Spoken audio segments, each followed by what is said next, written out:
Salut, vendredi 28 février 2025. Quatrième partie. Oh, c'est pareil, hein, je peux pas. Comme c'est du jamais vu, c'est incroyable quoi. Allez, c'est reparti. C'est fessé sur fessé sur fessé. C'est ouf. Sans main même.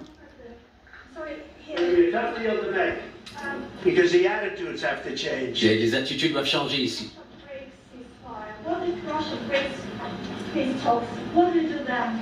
I understand that it's a heated conversation right now. What are you saying? Qu'est-ce que vous dites? Elle pose la question, qu'est-ce qui se passe si... Qu'est-ce qui se passe si la Russie met en place ça? Si une bombe vous tombe sur la tête maintenant? Moi je ne sais pas, ils n'ont pas respecté le cessez-le-feu avec Biden, ils ne respectaient pas Biden, ils ne respectaient pas Obama. Moi ils me respectent, laissez-moi vous dire. Poutine a fait beaucoup avec moi. Il y avait une fausse chasse aux sorcières. Voilà, vous connaissiez ça, il y avait Biden a lancé une fausse chasse aux sorcières, Hillary Clinton aussi, c'était une arnaque démocratique. Et il a traversé cela, Poutine. On l'a accusé de plein de choses, il avait une chasse aux sorcières, mais il n'avait rien à faire là-dedans. C'est sorti de la salle de bain de Biden, de la chambre à coucher de Hunter Biden. Et ensuite, on a dit, ah voilà, il y a ce laptop d'enfer a été fait par la Russie, c'était une arnaque. Et il a supporté ça, on l'accusait de tout cela, de toutes ces choses.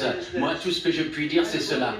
Peut-être qu'il n'a pas respecté des accords avec Obama, avec Bush, et peut-être avec Biden. Peut-être il l'a fait, je ne sais pas, moi je ne sais pas ce qui est arrivé. Mais avec moi, il n'a pas brisé les accords. Il veut qu'on arrive à un accord, je ne sais pas si on va pouvoir le faire. Le problème actuellement, c'est que moi, voilà, je vous ai donné la possibilité de faire le dur. Et sans les États-Unis, vous ne seriez pas à dur. Vos gens sont très courageux, mais soit il faut qu'on arrive à un accord, ou nous on se retire. Et si nous on se retire, vous allez voir ce qui va se passer. Et ça, je ne crois pas que ça va être joli pour vous. Mais voilà, vous pouvez continuer à combattre, mais vous n'avez pas les cartes en main. Mais une fois qu'on aura signé cet accord, vous serez dans une bien meilleure position. Mais vous n'agissez pas en tant que personne reconnaissante. Et ça, ce n'est pas gentil, ce n'est pas gentil du tout. Voilà, et je crois qu'on en a assez entendu, assez vu. Qu'est-ce que vous en pensez? Là, ça va faire de bonnes images, ça c'est sûr, hein, ça va être spectaculaire lorsqu'on va voir ça sur nos écrans. On va voir ce qui se passe. Incroyable, c'est incroyable.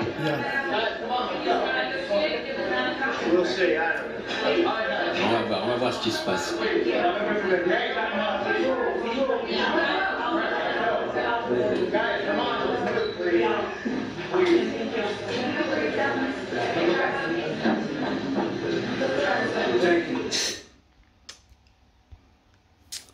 Ouais. Donc, qui tape, hein.